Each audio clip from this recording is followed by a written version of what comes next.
The Legend of Nyai Roro Kidul. Mother, what's wrong with me? Cried Dewi Kadita.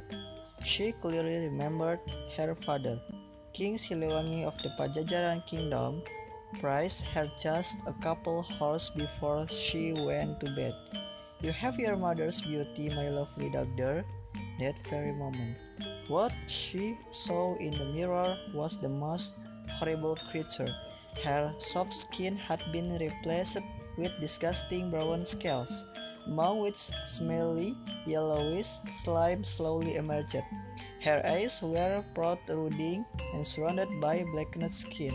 Her lips were also blackened and wrinkled. Most of her long hair was lost. She could hardly recognize herself. Mother, she screamed. Yes, sweetheart, her mother, who was still lying in her bed, turned around and faced her. Both of them screamed at the top of their voices. They looked just the same. They had been the most beautiful mother and daughter at Pajajaran, but suddenly they had turned horrifying. Mother, what happened to us? Asked Dewi Kadita as the both cried. I don't know, sweetheart, the mother said, trying to soothe her daughter. But deep inside she knew who had done this to them. Being the king's most beautiful wife, she had caused the other wives to become jealous.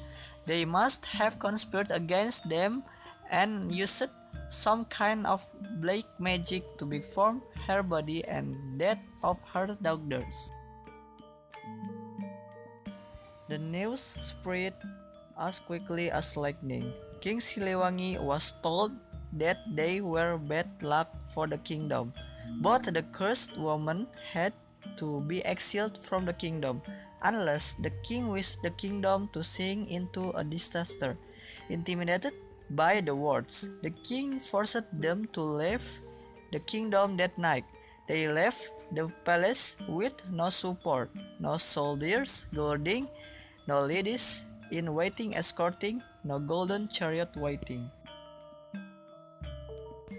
Off they walked to the neighboring kingdom, Mataram, not knowing how to get there.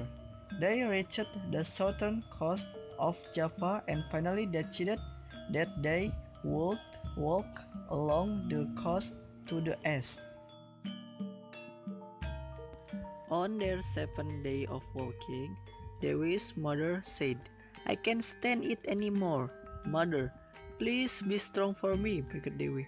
I'm sure there will be someone who can help us. Leave me alone here, her mother cried.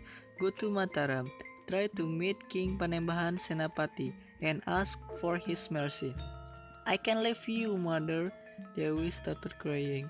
Her mother sat on her knees. Blood flowed from her nose. Then she fell. Her breath was gone.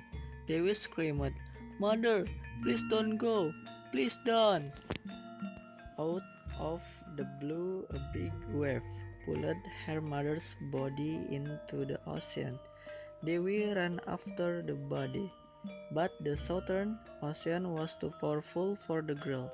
She ended up sitting above a rock about a kilometer from the shore. She was so exhausted that she fell asleep on it. While sleeping, she was sure that she heard her mother say, Jump into the water, sweetheart. It's the only way to help you out of the curse. When she woke up with no second thought, she jumped into the sea. The violent ocean swallowed her. She was tossed about helplessly and drowned. This is it, she thought. This is the end. Only miracles could explain how amazed she was when she opened her eyes. She was in a wonderful golden palace on the bed of the ocean. She looked at herself in the mirror. She couldn't believe what she saw. She had become more beautiful and was dressed in green, which made remarkable contrast on her bright skin. Her hair was loose, ornamented with pearls and jasmine flowers. She turned around and saw an unbelievable view. All the she creatures were bowing to show their respect. "Long live the Queen of the South Sea," they said. Only then she realized that she was not a common human being anymore. The spirits and demons of the ocean had crowned her to be their queen and named her Nyai Roro Kidul, which in Japanese means the beautiful majesty from the south. King Panembahan, Senapati of Mataram Kingdom, is meditating on the beach. She said to her attendants, "I will see him escort me there." The ocean was rocked and displayed huge waves as Nyai Roro Kidul sat in her most beautiful gold-on chariot, guarded by a number of armored demontrops, heading to parenthetic speech. She spotted the handsome king sitting on the rock.